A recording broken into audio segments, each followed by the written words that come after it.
Hello everybody, and welcome to my talk. It's going to be about design and a little bit of some other stuff.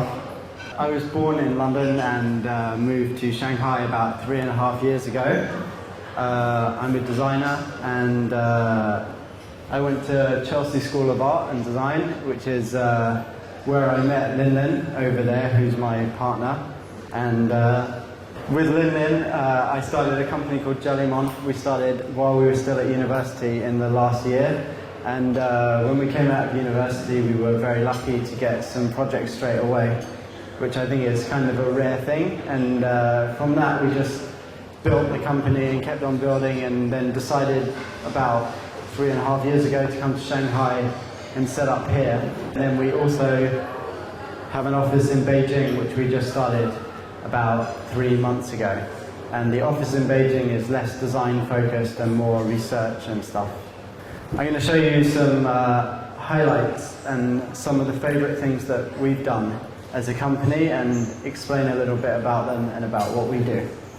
I think in China you really get opened up to new opportunities and doing more projects and working with really big companies. And because you're very close to the manufacturer, you can really see the whole process evolve.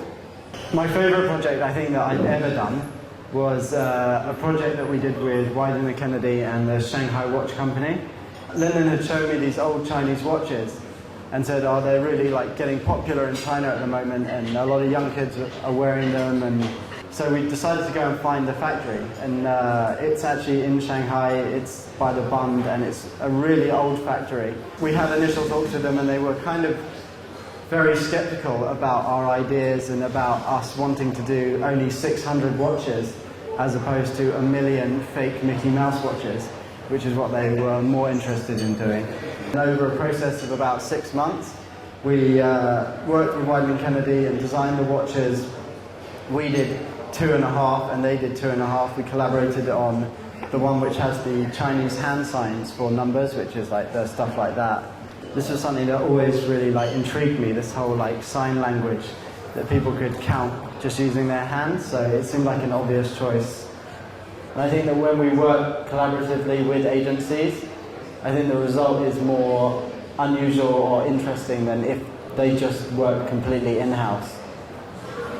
For Nike, we did these Chinese New Year bags, and they came to us with this project.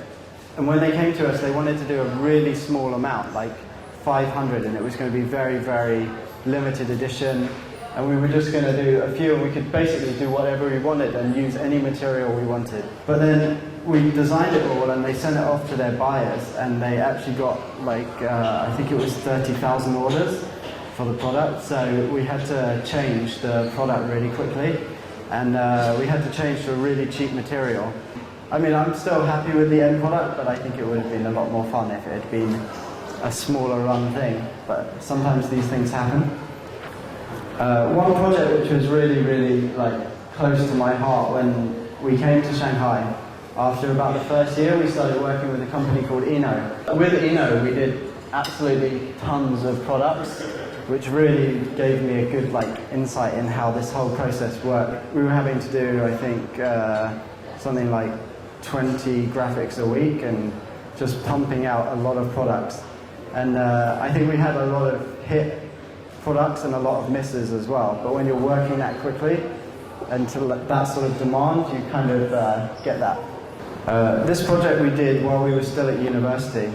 Lin and I were really into designer toys at the time. So we came up with these series of toys called Choking Hazard. And they're 4 interconnected toys. And they are what they are. The battery is a battery, and the switch is a switch.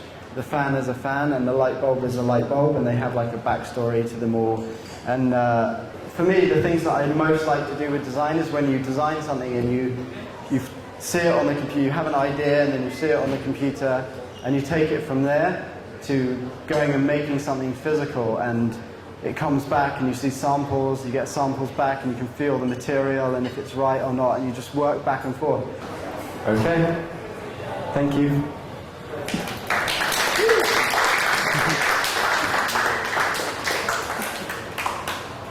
Can we go now? Uh,